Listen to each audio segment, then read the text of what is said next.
Welcome to Dora cooking. இன்றைக்கி நம்ம சாதத்துக்கு சூப்பரான சைட் டிஷ் ஸ்பைசி சிக்கன் எப்படி செய்யுதுன்னு தான் பார்க்க போகிறோம். வாங்க எப்படி செய்கிறதுன்னு வீடியோக்குள்ளே போகலாம். ஒரு வானல் வச்சுக்கோங்க. வச்சுட்டு 3 to 4 டேபிள் ஸ்பூன் நல்லெண்ணெய் சேர்த்திக்கோங்க. நல்லெண்ணெய் சூடானோடனே 2 ஏலக்காய், ஒரு பிரிஞ்சி இலை சேர்த்திக்கோங்க.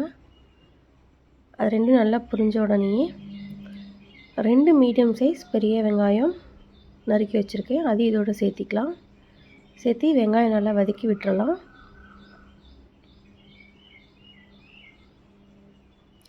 வெங்காயம் கொஞ்சம் ஓரளவுக்கு வதங்கின உடனேயே 1.5 டீஸ்பூன் இஞ்சி பூண்டு விழுது சேர்த்திக்க போகிறேன். அதையும் சேர்த்து நல்லா இஞ்சி பூண்டு விழுதோடு பச்சை வாசனை போகிற வரைக்கும் நல்லா வதக்கி விட்டுறலாம். கூடவே கொஞ்சமாக கருவேப்பிலை சேர்த்திக்கலாம். சேர்த்து அதையும் நல்லா வதக்கி விட்டுறலாம். இஞ்சி பூண்டோட பச்சை வாசனை போன உடனேயே ஒரு மீடியம் சைஸ் தக்காளி பொடியாக நறுக்கி வச்சுருக்கேன், அது இதோடு சேர்த்து நல்லா வதக்கிடலாம். கூடவே ஒரு 5 to 6 சின்ன வெங்காயம் பேஸ்ட்டாக அரைச்சி வச்சுருக்கேன், அதையும் சேர்த்து நல்லா வதக்கிடலாம். இந்த வெங்காயம் தக்காளிக்கு தேவையான அளவு மட்டும் நான் உப்பு சேர்த்திக்க போகிறேன். சேர்த்து அதை நல்லா வதக்கி விட்டுருங்க. கூடவே 2 டேபிள் ஸ்பூன் சிக்கன் மசாலாத்தூள், 1/2 டேபிள் ஸ்பூன் மிளகாய்த்தூள், காரத்துக்கு தகுந்த மாதிரி நீங்கள் மிளகாய்த்தூள் சேர்த்திக்கோங்க, சிக்கன் மசாலா தூளும் சேர்த்திக்கோங்க. இது நல்லா வதக்கி எண்ணெய் பிரிஞ்சு வந்துடுச்சு. இப்போது நான் 2 டேபிள் ஸ்பூன் கொத்தமல்லி தூள் சேர்த்திக்க போகிறேன். சேர்த்து அதையும் நல்லா கலந்து விட்டுடலாம். ஏன்னா கலந்து அதோட பச்சை வாசனை போகிற வரைக்கும் நல்லா வதக்கி விட்டுருங்க. நான் இன்றைக்கி 1/2 கிலோ சிக்கன் சேர்த்திக்க போகிறேன். சிக்கனில் முன்னாடி ஒரு 1/2 hour முன்னாடி மஞ்சத்தூள் உப்பு போட்டு நல்லா பெரட்டி ஊற வச்சுருந்தேன். இப்போ எல்லாம் நல்லா மசாலாவோட மிக்ஸ் பண்ணி தண்ணி ஊற்றாமல் மீடியம் ஃப்ளேமில் வச்சு மூடி போட்டு வச்சுருங்க. நல்லா ஒரு 15 minutes கழித்து எடுத்துக்கலாம். நல்லா 15 minutes ஆயிடுச்சு. ஓப்பன் பண்ணி பார்க்கலாம். சிக்கன்லேயே பாருங்கள் தண்ணி நல்லா விட்டுருக்கு. இதுக்கப்புறம் நம்ம தண்ணி சேர்த்திக்கலாம். இது நல்லா கலந்து விட்டுட்டு உப்பு காரம்லாம் கரெக்டாக இருக்கான்னு செக் பண்ணிக்கோங்க.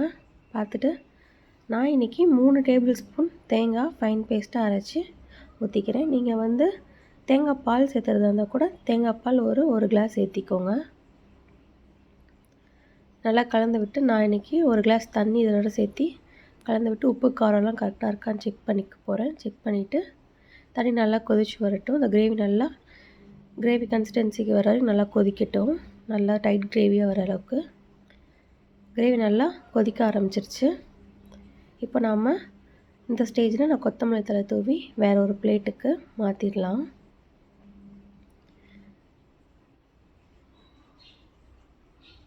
மேலே கொத்தமல்லி தழை தூவிடலாம். உங்களுக்கு எந்த அளவுக்கு கிரேவி வேணுமோ அதுக்கு தகுந்த மாதிரி நீங்கள் ஆட் பண்ணிக்கோங்க. இல்லை டைட்டாக கிரேவி வேணுனாலும் இன்னும் நல்லா கொஞ்சம் இன்னொரு 5 minutes வச்சிங்கன்னா கிரேவி நல்லா கெட்டியாயிரும். வேறு ஒரு பவுலுக்கு நான் மாற்றி வச்சிட்டேன். நீங்களும் இந்த ஸ்பைசி சிக்கன் கிரேவி செஞ்சு பாருங்கள்.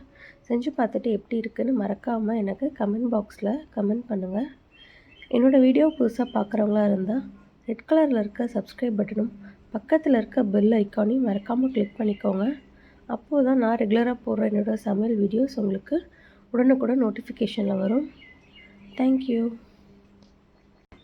மறக்காமல் என்னோடய சேனலுக்கு லைக் பண்ணுங்கள், ஷேர் பண்ணுங்கள், சப்ஸ்கிரைப் பண்ணுங்கள்.